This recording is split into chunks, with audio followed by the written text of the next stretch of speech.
Hello, my name is George Aguilar.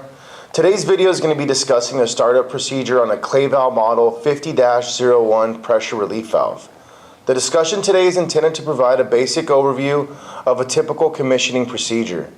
Now, each system is different with its own hydraulic characteristics, and that should be taken into consideration when planning a proper startup. Let's get started. So for this discussion, we're going to assume that this is a newly installed valve or a valve that has been recently serviced or rebuilt and is being placed back into service.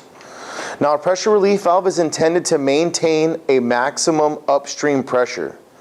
So our CRL is looking at upstream pressure. As upstream pressure starts to rise, the CRL is going to open, allow water off the cover, and the main valve is going to open. At this time, the valve is going to be modulating as needed to prevent the rise of any excess inlet pressure. The valve is intended to open quickly and close slowly to prevent any further pressure surges. Now, a model 50-01 can either be used as a pressure relief valve, a pressure sustaining valve, or a back pressure valve. If the valve is located in a pipeline, there should be isolation valves located on both the inlet and the outlet of the valve. And if your relief valve is going to be discharging into atmosphere, then there may only be an inlet isolation valve needed. But for this discussion, we're going to assume that all the isolation valves are closed prior to the startup. So inlet's closed, outlet's closed. Since the valve is designed to regulate inlet pressure, for startup and maintenance it's important to have a pressure gauge mounted at or near the valve inlet. So gauges can be either installed on the pilot system of the valve. So here on the CRL you have an inlet port and you have an outlet port. You can install an inlet gauge here, or you can install a gauge on the inlet body plug of the main valve. So you have an available plug here as well. It's important to have some type of gauge where you can get a reading of what your pressure is in the system at the time of startup. So during startup, a large volume of water may be discharged downstream, and proper planning must be done to accommodate this flow. Pilot adjustment changes, when they're made, they must be done slowly to prevent any type of inlet pressure surges. So it's important to know what your setting is of your CRL. It's important to know what your CRL spring range is. You can find this out by either a sticker on the power unit body of the CRL, or there might be a brass tag installed letting you know what that current spring range is in the CRL. Once you know what that spring range is, then you can determine what your PSI per turn rate is on the adjustment screw. So first, we're going to make sure that all the pilot isolation ball valves are open. If your valve is equipped, there's going to be ball valves located on the inlet, on the cover, and on the outlet of the main valve. The pilot isolation ball valves come standard on valves 4-inch and above, 4-inch and larger, and they're an optional feature on valves 3-inch and below. So you have an inlet, a cover, and a downstream ball valve. So the first thing that we're going to do is we're going to loosen the jam nut on our X42 into. This is our combination Y strainer and closing speed control. So we want to make sure that we get this set. This is also our restriction fitting. So we're going to loosen this jam nut here, and we're going to turn this adjustment screw clockwise until it seats. Once you've got it all the way down and it is seated, we're going to back that stem out to a quarter to a half turn out. So here I'm going to go a half turn. We're going to tighten that jam nut. And this is going to be our initial closing speed setting.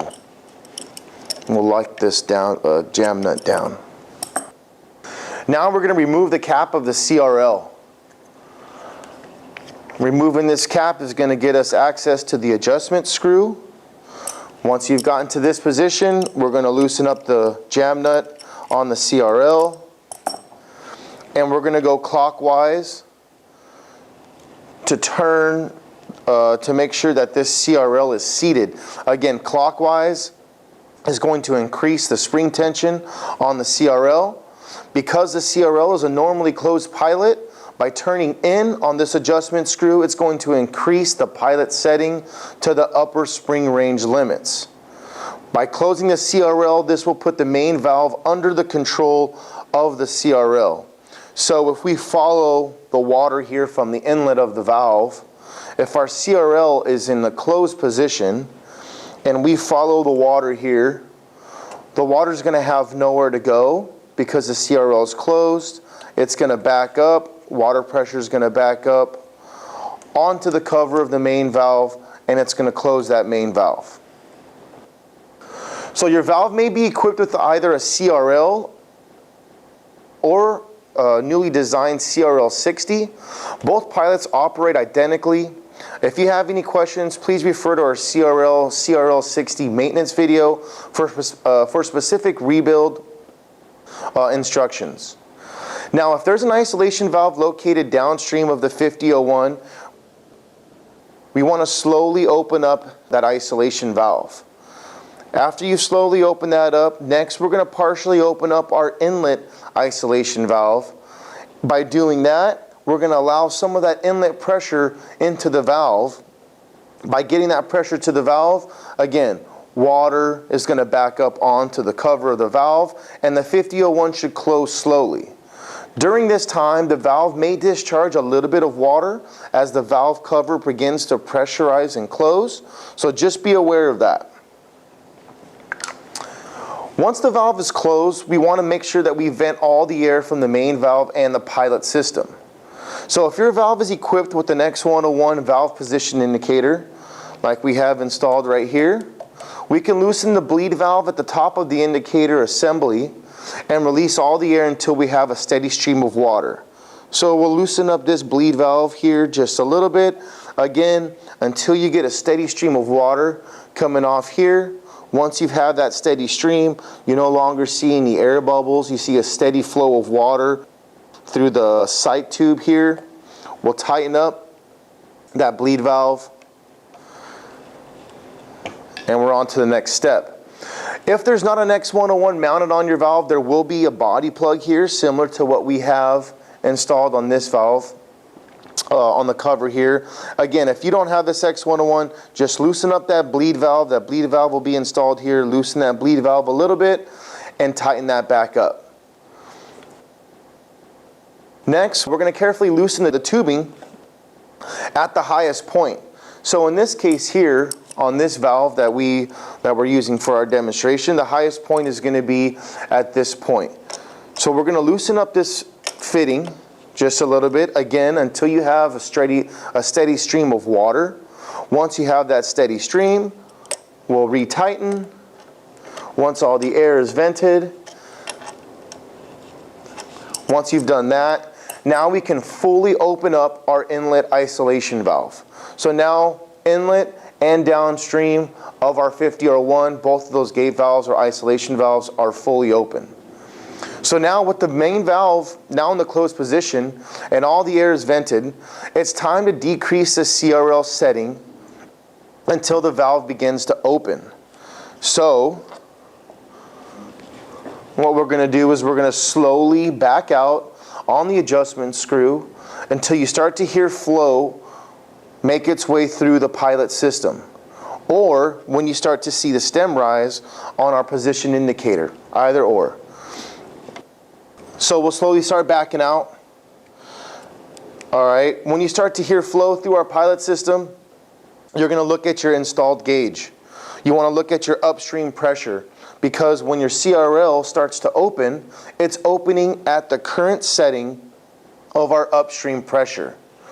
So now you know what pressure the valve is currently set at to open, which is your current system pressure. If that current pressure is below the required relief setting, then based on the spring range of the CRL pilot and the known PSI turn of the adjustment screw, you're going to turn clockwise to increase the pressure setting to the proper required setting. So if I start to back out on the CRL and you start to hear that flow make its way through the pilot system, let's say your PSI per turn is 9 PSI. We're going to increase this half, a full turn. That's going to give me 9 PSI over what my current setting system pressure is. So once you've determined what your proper setting is, we'll tighten the jam nut. Tighten that jam nut. We're going to return the CRO cap.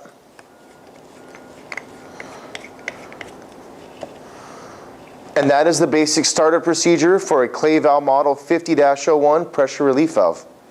That concludes the basic startup procedure for a Cla-Val model 50-01 pressure relief valve. For additional videos or literature pertaining to the model 50-01 or our CRL pilots, please visit our website. Thanks for watching.